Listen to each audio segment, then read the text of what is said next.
A partir de este momento, un espacio para crear conciencia. ¿Por qué lo hiciste? Un programa de la Fundación Códigos, conducido por el investigador Luis Cegueza, desde los estudios de la Fundación Códigos en Punta del Este, Uruguay, y emitido en Uruguay, Argentina, Bolivia, Brasil, Chile, Colombia, Ecuador, España, Estados Unidos, Holanda, Inglaterra, Israel, México, Perú, República Dominicana y portales online. Así comienza ¿Por qué lo hiciste?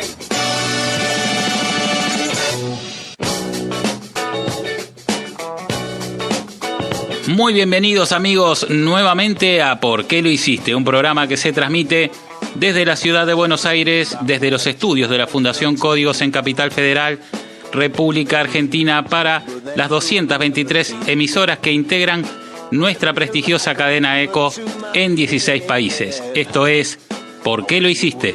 ¿Por qué lo hiciste? Una producción de la Fundación Códigos. Hoy aparece una noticia tranquilizadora, pero vamos a analizarla aquí en ¿Por qué lo hiciste? Para saber exactamente hasta qué punto podemos estar tranquilos. Y para ello vamos a los titulares de hoy con Laura Rivero y Majo López. Adelante. La capa de ozono empieza a recuperarse. El agujero antártico se ha reducido en 4 millones de kilómetros cuadrados desde su máximo del año 2000. ¿Cuáles son las regiones del mundo que serán inhabitables para 2050? Una investigación del prestigioso Instituto Max Planck reveló un panorama preocupante. ¿Qué países quedarían desolados y por qué? Científico americano rompe el silencio y dice: he creado el virus del SIDA a despoblar deliberadamente la humanidad. Y bien amigos, vamos al desarrollo de la primera noticia de hoy con Laura Rivero. Noticias. En ¿Por qué lo hiciste? Noticias. La capa de ozono empieza a recuperarse. El agujero antártico se ha reducido en 4 millones de kilómetros cuadrados desde su máximo del año 2000. Los científicos han obtenido pruebas por primera vez de que la capa de ozono se está recuperando. Las evidencias muestran que la causa principal de la recuperación ha sido la provisión de los compuestos orgánicos clorados que se usaban en la limpieza en seco, la refrigeración y los aerosoles como desodorantes y lacas. El agujero de ozono récord que se registró en octubre pasado se debió, piensan ahora los científicos, a la erupción del volcán Calbuco, en el sur de Chile. La pérdida de ozono tiene unos efectos directos sobre la salud porque ese gas es, en las capas altas de la atmósfera, la protección natural más importante contra la radiación ultravioleta de la luz solar que causa cáncer de piel, cataratas y daños en el sistema inmune. Las Naciones Unidas estima que el Protocolo de Montreal evitará 2 millones de casos de cáncer de piel desde su entrada de vigor hasta 2030. La pérdida de ozono afecta a todas las latitudes, pero es más grave en los polos y sobre todo en la Antártida, que es donde se mide la magnitud del agujero. El agujero de ozono se descubrió en los años 50 y su gravedad se confirmó en los 80. Las mediciones se han tomado desde entonces en los meses de octubre, cuando la primavera austral genera las condiciones óptimas para la destrucción del ozono en las capas más altas. Señoras y señores, Dios quiera que esta noticia sea una realidad. Realmente eso es lo que espera nuestra Fundación Códigos y lo que esperamos todos los seres humanos de la Tierra, obviamente. Ojalá la capa de ozono realmente se esté recuperando. Pero no quiero ser pájaro de mal agüero, pero les quiero recordar, señoras y señores, por un lado que hay que tener en cuenta que no todas las noticias hablan fehacientemente la realidad. Y por otro lado, que las causas por la cual se puede haber medido el agujero de ozono y haberse encontrado más chico, reducido, no necesariamente pueden ser por la reducción de tales gases, como explica la noticia, sino por otro motivo, que es un motivo que se repite todos los años en esta fecha, justamente la época actual, la época del año en la cual en el hemisferio sur, donde se encuentra este agujero de ozono, existe un periodo de más frío que en las demás épocas del año. ¿Qué quiere decir esto? Que cuando la atmósfera tiene más frío debido a la época y a la estación del año, el ozono tiende a descender por una cuestión de principios moleculares. Estos principios hacen que al descender también se reduzca el agujero de ozono debido a que es una expansión la atmósfera. A una altura se expanden las moléculas y a más baja altura se juntan. Simplemente tienen que imaginarse un corte transversal del planeta Tierra con la atmósfera y nos daremos cuenta que cuanto más bajo están los gases, más se juntan las moléculas y cuanto más ascienden, más se separan. Es por eso que en verano las nubes están más altas, porque la evaporación es más fuerte y suben más alto, y esto también hace que se expandan en la atmósfera y cada vez se vean menos hasta que prácticamente se ve un cielo límpido. Y es por eso también que en invierno tenemos más nubosidad, porque el calor que penetra en la Tierra es menor y las nubes tienden a descender y a acumularse más. Esta es la razón, pensamos nosotros, en la Fundación Códigos, por la cual se ha encontrado una reducción de 4 millones de kilómetros en el agujero de ozono. Dios quiera que nosotros estemos equivocados y que realmente la capa de ozono se esté recuperando. Pero si no es así, y si estamos en lo cierto, el tiempo mostrará la verdad. Si estamos en lo cierto, en el mes de octubre, que es cuando empieza a ser el proceso contrario y se empieza a elevar el ozono debido a la intensidad de los rayos solares y al calor que refracta nuestro planeta, y el mar, ahí aparecerá nuevamente el agujero de ozono. Además, quiero hacer mención a una parte de la noticia que dice: desde el 2000, cuando alcanzó su máximo histórico, 25 millones de kilómetros cuadrados, el agujero antártico se ha reducido 4 millones de kilómetros cuadrados, más o menos la superficie de la Unión Europea sin el Reino Unido. Señoras y señores, en el año 2000 no fue el récord del tamaño del agujero de la capa de ozono. Yo les puedo contar, y hasta leer si quieren, una noticia que deja claramente que eso sucedió en el año 2015. Esta noticia es del día 31 de octubre del año pasado, el año 2015, justamente el mes en el cual la capa de ozono tiende a agrandar su agujero debido al calor. La noticia dice: científicos en alerta, el agujero en la capa de ozono sobre la Antártida alcanza un tamaño récord. Año 2015, estamos hablando 31 de octubre. El agujero en la capa de ozono antártica ha alcanzado este mes uno de sus mayores tamaños de la historia, según reportan los científicos de la NASA. El 2 de octubre del 2015 se expandió a su punto máximo, 28.2 millones de kilómetros cuadrados, un área mayor que América del Norte. Esta noticia y este tipo de noticias justamente salen en el mes de octubre porque, como decíamos, es el mes en el cual se puede medir realmente el tamaño del agujero de ozono. Si lo medimos en esta época en la cual estamos en frío, en invierno, obviamente el agujero se va a cerrar. Y esto sucede porque la capa de ozono no está estática, sino que está continuamente expandiéndose y contrayéndose. Continuamente, como una especie de respiración, lo hace todos los años. En unos meses del año se expande y en unos meses del año se contrae. Por lo tanto, el agujero se agranda y se achica de la misma forma. Como decíamos, Dios quiera que nosotros estemos equivocados y que esta noticia sea cierta, sea real, y la capa de ozono se esté recuperando. Pero esto lo dirá el tiempo.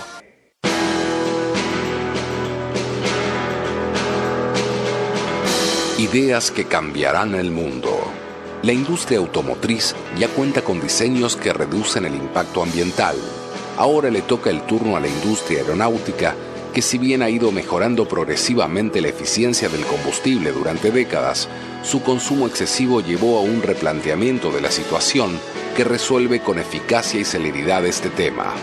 Para ello, la NASA ya se encuentra trabajando en nuevos prototipos como el D-Series del Instituto Tecnológico de Massachusetts, que cuenta con un fuselaje doble que permite instalar el motor en la parte trasera y reduce el consumo de combustible a la mitad. Por su parte, la empresa eslovena Pipistrel ha desarrollado un avión ligero de 4 plazas que funciona completamente a electricidad. Todas estas tecnologías están convirtiéndose para producir capacidades que no eran imaginables hace 10 años, aseguró David Hinton, directivo de la NASA.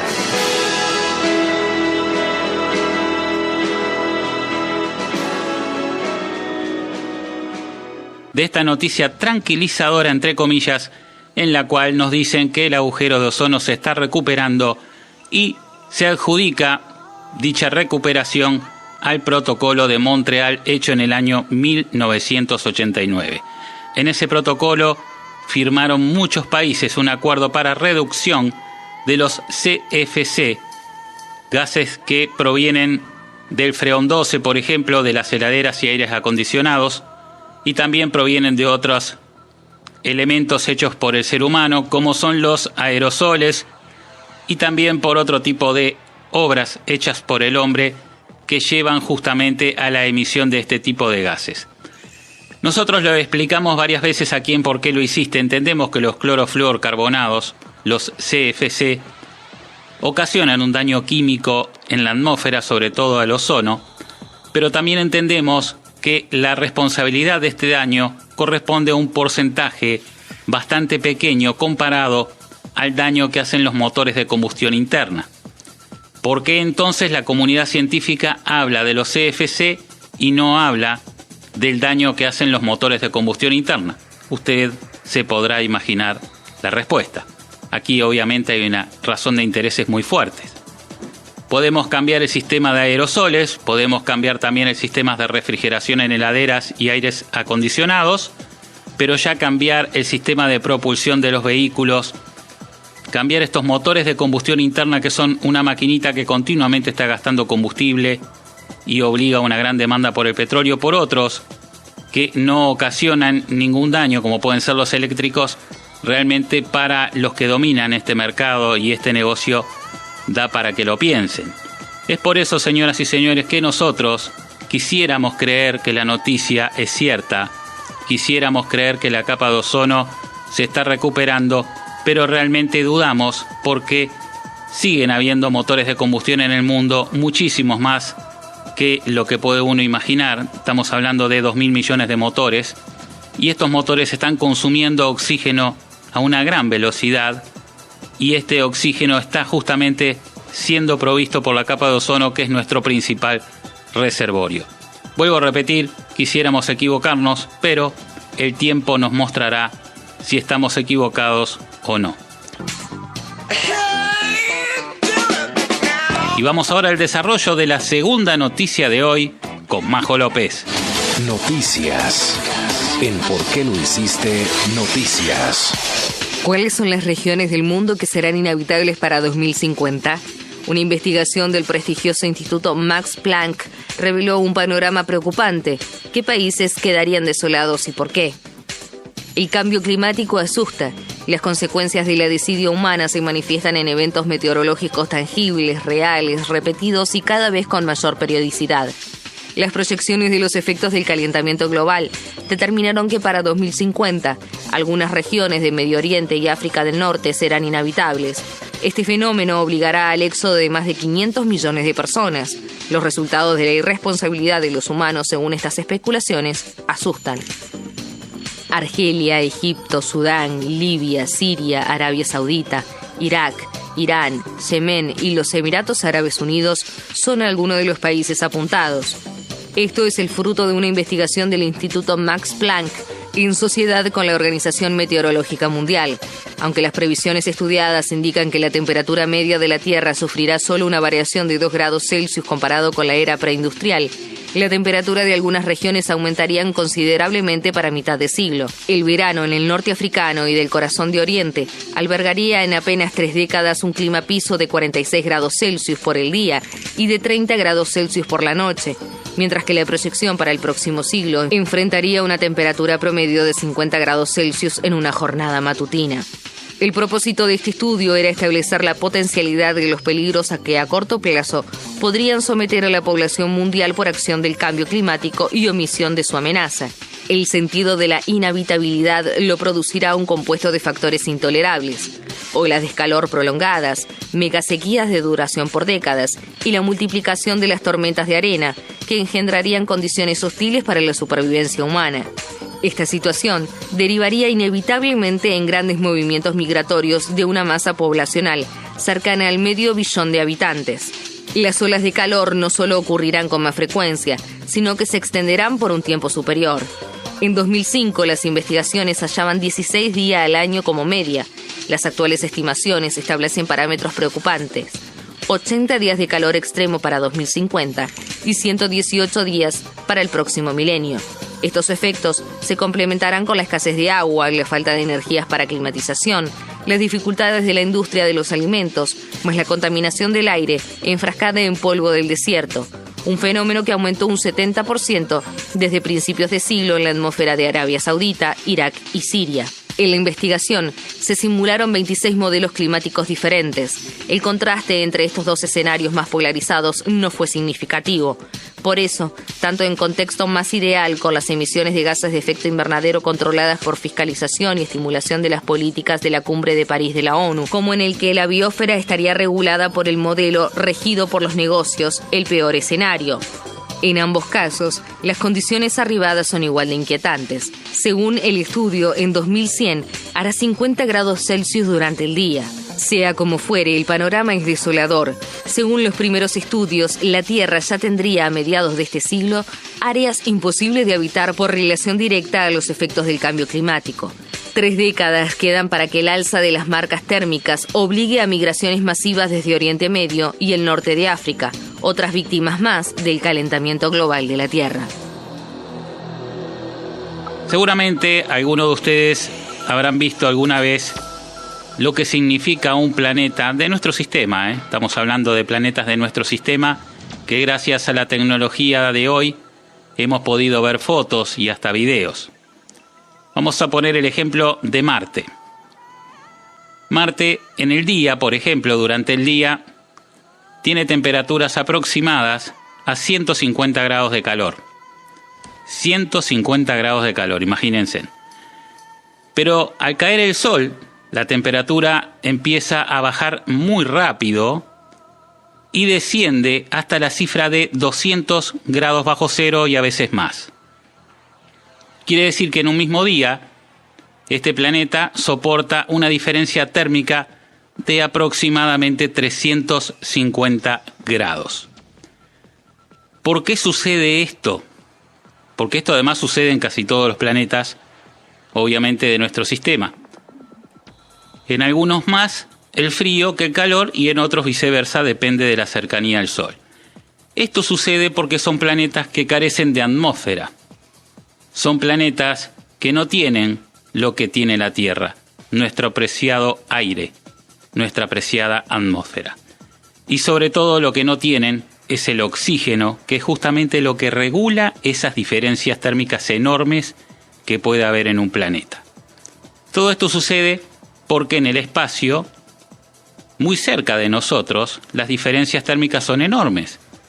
Cuando los astronautas tienen que trabajar en las estaciones espaciales, justamente llevan trajes que están preparados para poder enfrentar esa situación, para poder afrontar esas diferencias térmicas de cientos de grados, ya si está a la sombra o si está al sol, el astronauta tiene que soportar esas diferencias térmicas enormes. Y esto es porque el clima en el espacio es así. El clima está a 270 grados bajo cero, a la sombra, y si uno se pone al sol cerca de la Tierra, a esa distancia del sol, puede estar a 120 grados de calor o más, depende si justo no viene alguna eyección de masa coronal que podría llegar a aumentar el calor a miles de grados. La realidad es que en nuestro planeta existe la vida gracias a nuestra atmósfera y justamente gracias al oxígeno y a la acumulación del mismo, que es nuestra capa de ozono. Este informe, esta noticia nos está dejando claro que vamos en ese camino, justamente, en el camino de lo que hoy es Marte.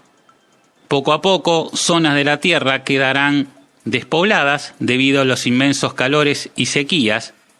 Tengamos en cuenta que hoy mueren 1000 niños por día por falta de agua. Ya hoy, imagínense lo que será en el año 2050 y lo que será en el año 2100. Si tenemos en cuenta que varias zonas de este planeta empezarán a quedar áridas, desiertas, por el gran calor, también tenemos que entender que esas mismas zonas en la noche recibirán grandes fríos, porque en la medida que vamos perdiendo ozono, estamos perdiendo oxígeno, y en la medida que perdemos oxígeno, las diferencias térmicas irán aumentando y nos iremos acercando cada vez más a lo que es el clima espacial. Todo esto sucede por el consumo inmenso de oxígeno de los 2.000 millones de motores de combustión que circulan en el planeta. Esta universidad deja claro que la proyección del panorama que vendrá sobre la Tierra es realmente preocupante, y es por eso que en el bloque anterior estábamos hablando que Dios quiera que sea cierto que la capa de ozono se está recuperando, porque de lo contrario, señoras y señores, entraremos en un mundo cada vez más hostil y cada vez más difícil de sobrellevar. Tengamos en cuenta que los alimentos que todos los días necesitamos y el agua potable dependen muchísimo de este equilibrio climático y sobre todo de este equilibrio que tiene que haber en las temperaturas. De otra forma, no existiría la vida como sucede en estos planetas en los cuales no hay atmósfera. Y bien amigos, vamos a la tercera noticia de hoy con Laura Rivero. Científico americano rompe el silencio y dice: he creado el virus del SIDA a despoblar deliberadamente la humanidad. En abril de 1984, el doctor Robert Gallo presentó una petición en los Estados Unidos en relación con su invento, el virus del VIH-SIDA. Así, guardando las leyes de propiedad intelectual por sus interpretaciones más completas, se necesita más que maravillarse por el doctor Gallo, el que aún tiene que presentar una demanda para recuperar dañar el uso de su invención. La evidencia científica es completa y convincente. El virus del SIDA es un subproducto de diseño del programa Virus Especial de Estados Unidos. Era un programa federal de desarrollo que persistió en ese país desde 1962 hasta 1978. Después se añadió como un complemento para vacunar a las inoculaciones en África y Manhattan. Poco tiempo después, el mundo estaba envuelto con infecciones del virus en masas. El examen de investigación revela: se buscaba una partícula de virus que pudiese afectar negativamente a los mecanismos de defensa del sistema inmune. Según en ese procedimiento, el SIDA es un proceso biológico. Este virus peculiar, desarrollado en el laboratorio Visna, que se detectó por primera vez en ovejas de Islandia. Recientemente, los científicos americanos y el mundo garantizan el 100% seguro de que así se detectó, a través de un laboratorio, y a principios de este año, el Dr. Gallo reconoció su papel en el proyecto que demuestra el progreso de desarrollo federal del virus mediante la activación de un organismo biológico. Cada víctima del SIDA es digno de una petición de disculpa adecuada y de una indemnización económica para financiar el tratamiento, revela el científico. Señoras y señores, quisimos traer esta noticia ¿Por qué lo hiciste? También para analizar si esta noticia puede ser cierta o no, pero más que nada para entender hasta qué punto pueden llegar los medios a confundir y a manejar información que no es. Sobre todo hoy con Internet, que obviamente mucha gente tiene acceso, se calculan unos 1.000 millones de personas, y desgraciadamente no todo lo que está en Internet es cierto. Aparentemente este doctor Gallo existe, y la noticia habla de que esta persona creó el virus del SIDA. Es algo que muchas veces uno se lo pregunta. La verdad es algo que muchas veces uno imagina. Puede ser que esto haya sido algo que tenga que ver con el hombre. No, sinceramente nunca pensamos que fuera algo hecho adrede. Hemos pensado que sí fuera parte de un experimento y por algún accidente de laboratorio este virus podría haber escapado. Pero esta noticia va más allá porque dice que este doctor Gallo inventó deliberadamente este virus para controlar la población. Realmente, señoras y señores, no sé si es verdad o no esta noticia. Espero que no, porque prefiero pensar que la noticia es más que nada sensacionalista y que no es una realidad. Porque si es una realidad, realmente me deja muy preocupado, nos deja a todos muy preocupados, porque hasta dónde puede llegar el ser humano, la verdad, no tiene límites, porque estamos hablando de un virus que ha matado muchísima gente, pero además que se ha hecho, por lo que dice la noticia, con la idea de controlar la población. ¿Quién es el hombre para controlar la población? Esa es la pregunta que me hago. ¿Qué derecho cree que tiene el ser humano de poder controlar la población y determinar cuánta gente debe de morir?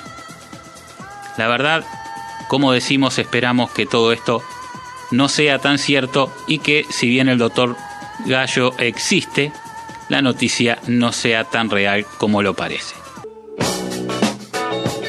Amigas y amigos, hemos llegado al final del programa de hoy. Quiero agradecer como siempre a la Intendencia de Maldonado que presenta este programa. También agradecer a todos los integrantes de ¿Por qué lo hiciste? A Carlos Seguesa en los controles, en la selección musical y también en la presentación de la misma. A Majo López en el desarrollo de las noticias y en la producción. Al licenciado Juan José Garone también en las noticias y en la producción. Al doctor Gustavo Gavier desde Córdoba en la producción. A Carlos Acosta desde Montevideo también en la producción. A Vanessa Gaspar desde Maldonado, aquí desde Maldonado con la producción. A la licenciada María Paz Gálvez desde Santiago de Chile también con la producción.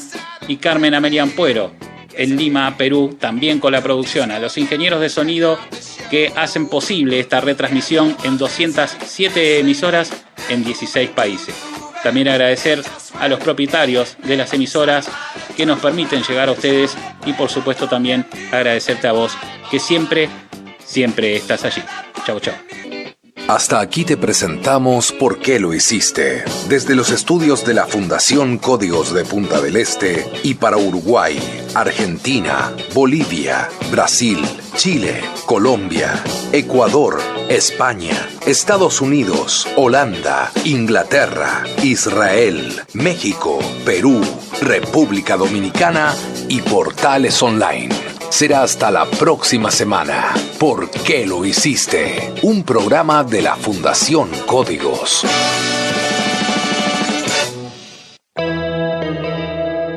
Auspició este programa Intendencia de Maldonado, Gobierno Departamental.